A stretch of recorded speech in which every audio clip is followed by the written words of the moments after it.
le lycée Bernard Palissy, nous allons vous présenter notre projet, le Don't Touch It. Le Don't Touch It est un instrument qui répond à la problématique comment produire un son musical avec un instrument que l'on ne touche pas. Il est inspiré du thérémine, un instrument russe inventé en 1920 par Lev Sergei Termen. C'est un des plus vieux instruments électroniques inventés. Il est important cependant de préciser que notre projet n'a rien en commun avec celui primé lors de la 18e édition des Olympiades de physique, si ce n'est le fait que lui aussi s'inspire du thérémine. Pour réaliser le projet, nous nous sommes assemblés avec 7 élèves de terminale, spécialité physique, car nous allons avoir besoin de leurs compétences pour notamment un oscillateur RLC et un transducteur piézoélectrique. Nous sommes donc un groupe composé de 7 élèves de terminale et 6 élèves de première. Le projet se découpe en 3 parties. Première partie, nous avons assemblé des oscillateurs ultrasonores dont nous avons mélangé les fréquences pour obtenir notre musique. Les émissions sont pilotées à la main, qui sert de réflecteur pour obtenir une musique variable. Ensuite, nous avons assemblé un oscillateur avec un amplificateur pour alimenter un transducteur ultrasonore. Tout ça pour dire que nous avons créé un oscillateur qui contient un condensateur réglable à la main et dont le musicien fait partie. Il n'est donc plus seulement musicien, il fait totalement partie de l'instrument.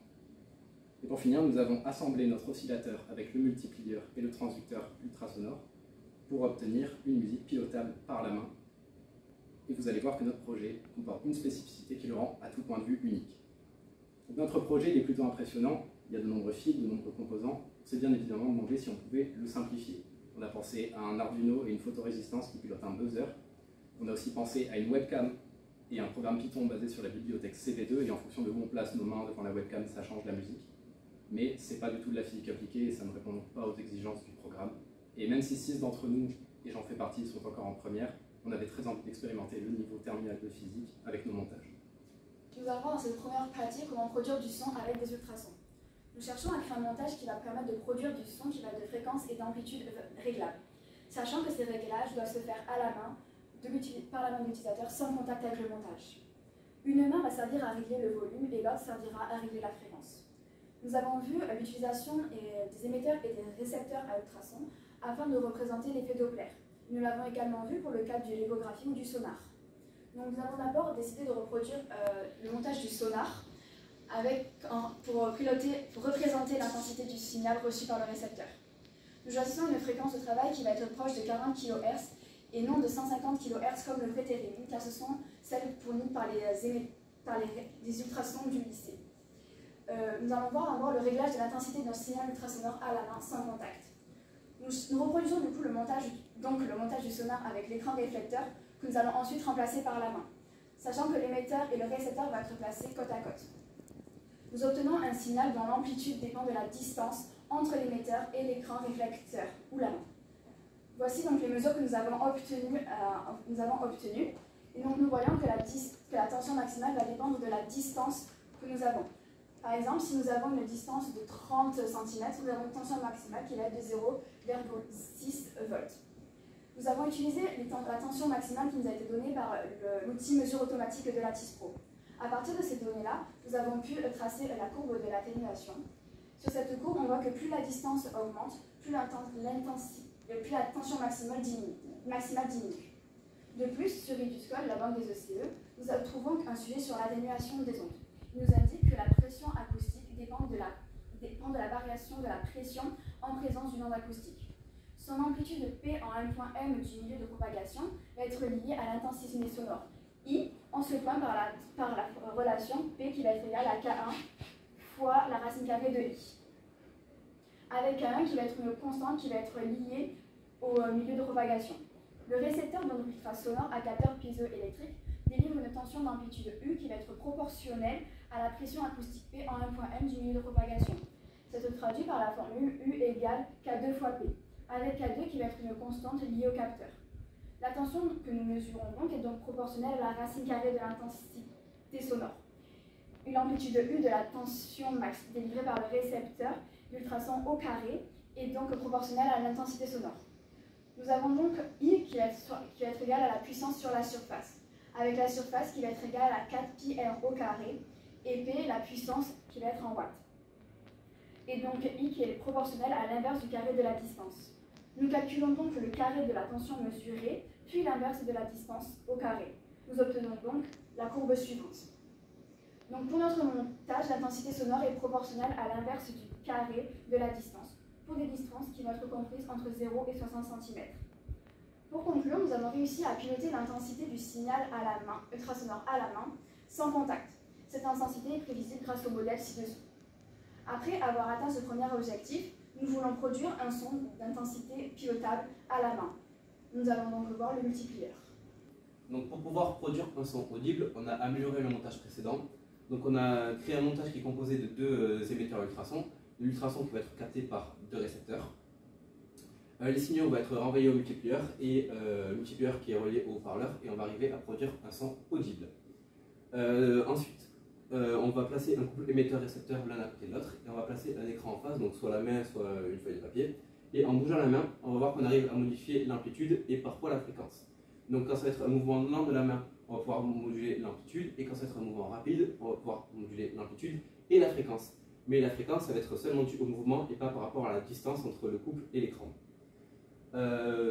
Donc maintenant, on va s'intéresser à l'étude du signal. Donc on voit que la forme du signal qui est envoyée par le multiplieur, elle a deux composantes. Donc elle dépend de la moyenne des fréquences, mais ça on ne va pas s'y intéresser parce qu'elle va être autour des 40 kHz, et donc ça va être inaudible.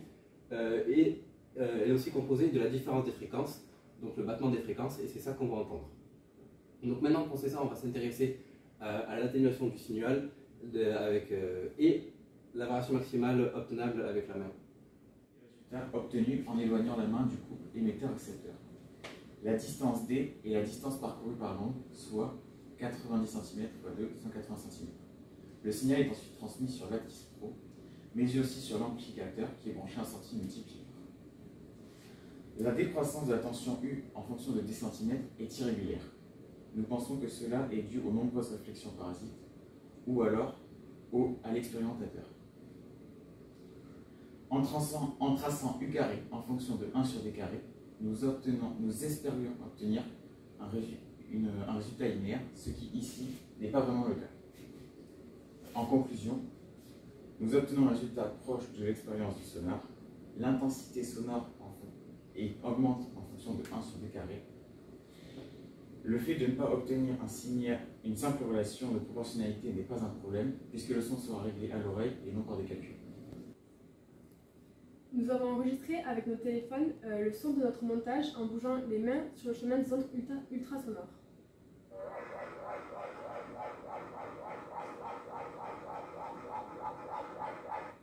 Donc on a ensuite ouvert ce fichier sur Audacity afin de pouvoir travailler, étudier les variations de fréquence.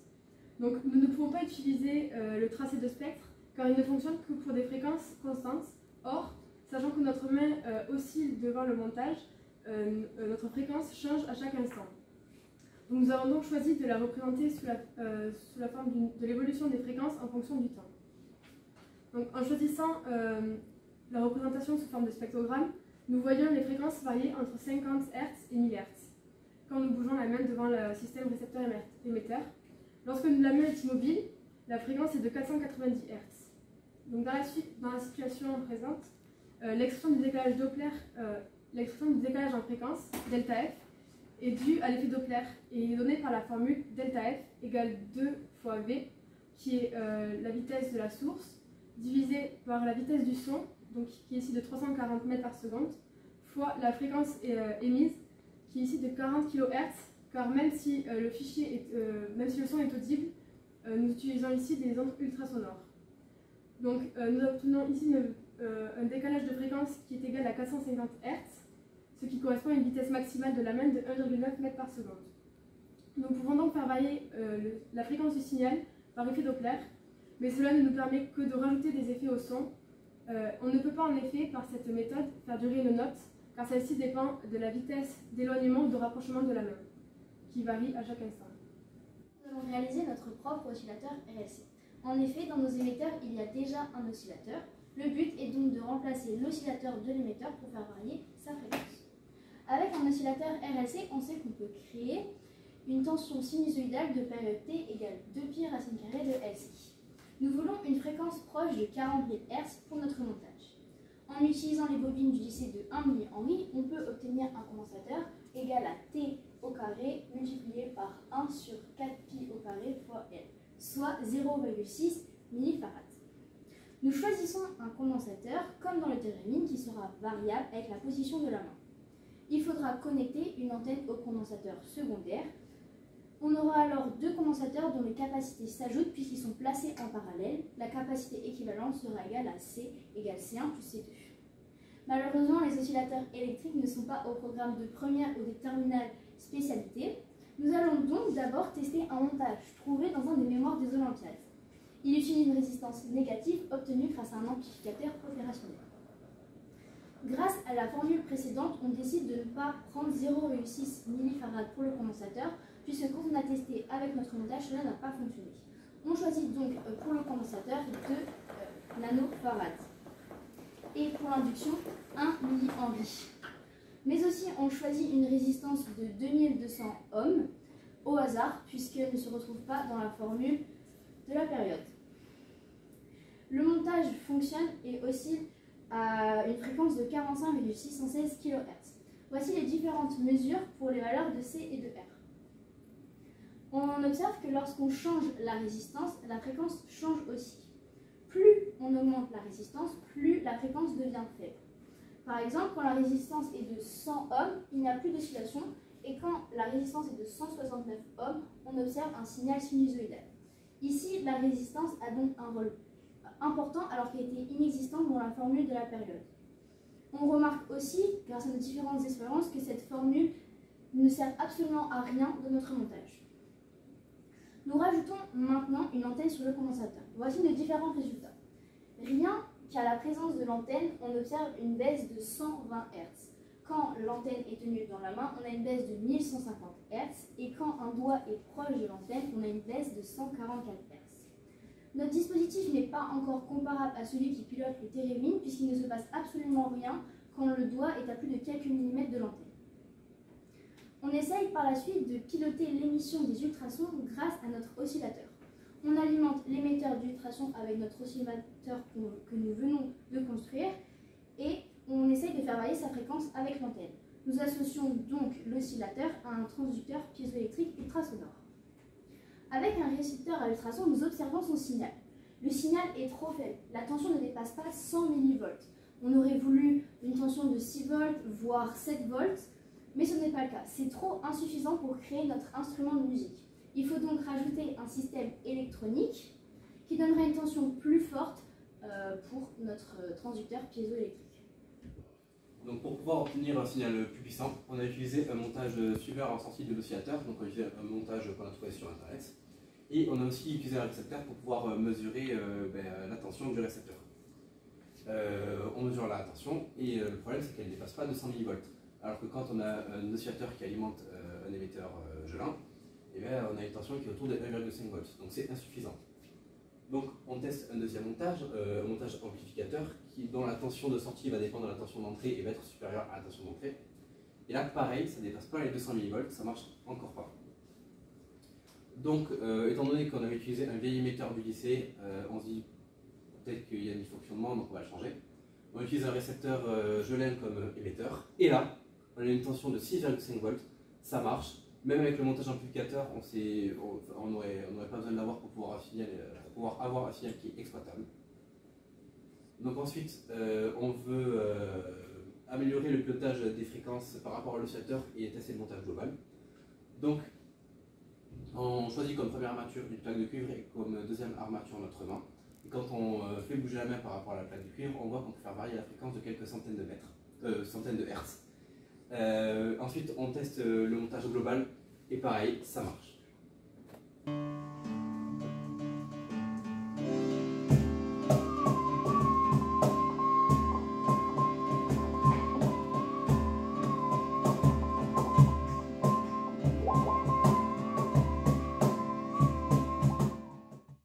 Donc comme prévu, on teste plusieurs condensateurs. On essaye avec une feuille d'aluminium et un toit de ruche ajouté à la base qui est la plaque de cuivre. Le meilleur résultat obtenu est avec un toit de ruche. Il est plus facile de faire varier la fréquence avec ce dernier, toujours accompagné de la main de l'utilisateur. Mais on ne le gardera pas parce que celui-ci prend beaucoup trop de place dans notre montage et avec une plaque de cuivre, on observe les mêmes variations de fréquence. Ainsi, la main gauche va faire varier la fréquence émise par le multiplieur de manière continue selon la distance avec la plaque de cuivre. Et la main droite, elle, va faire varier l'amplitude du son et de manière transitoire la fréquence. Pour découvrir l'Arduino, nous avons testé un montage avec un petit haut-parleur branché sur le pin 8. Et, à l'aide des exemples Arduino, nous avons pu créer notre première mélodie. Pour cela, nous avons utilisé le tone 8, mélodie 10 notes, not duration, et pour faire des pauses, nous avons utilisé le pause between notes. Enfin, pour l'arrêter, nous avons utilisé le no tone 8. Arduino propose aussi dans ces exemples le code light theremin que nous proposons d'utiliser pour nous familiariser avec. Nous l'avons combiné avec une résistance et une photorésistance, le tout alimenté par le 5 volts de l'Arduino. Nous mesurons la tension de la photorésistance sur le pin A0, Sensor Value Analog Read, qui est relié au pin 8. Ainsi, nous réussissons à produire un son pour calculer la fréquence du pitch. In pitch égale map sensor value, sensor low, sensor height, 50-40. Tone, 8 pitch 20. Enfin, nous avons cherché une voie pour intégrer l'Arduino dans notre prototype, mais c'est un échec. Pour l'instant, notre Arduino fonctionne sans nos oscillateurs électriques et notre oscillateur électrique fonctionne sans notre Arduino. Donc en travaillant les mercredis après-midi et en s'appuyant sur les compétences et la motivation des élèves de terminale et de première, on a réussi à bâtir un projet musical. Malheureusement, on n'est que 6 à pouvoir le présenter, mais 14 ont travaillé derrière. Donc on a voulu, avec notre professeur, créer des montages qui ont permis d'améliorer notre niveau en physique et de préparer pour certains le passage à l'enseignement supérieur. On a réalisé un oscillateur réglable sans contact qui alimente un transducteur piézoélectrique. Les ultrasons, eux, sont reçus par des récepteurs et le tout est envoyé à un multiplieur qui va renvoyer un son audible. Donc on arrive à jouer de la musique sans rien toucher, ou presque. Ensuite, l'Arduino, c'est une autre manière de modéliser un thérémine, mais ça s'éloigne des exigences de physique. Malgré tout, on utilise une photorésistance, donc c'est une résistance qui va dépendre du taux de lumière, et on va essayer de l'intégrer à notre montage pour voir si on ne peut pas rendre le signal encore plus exploitable.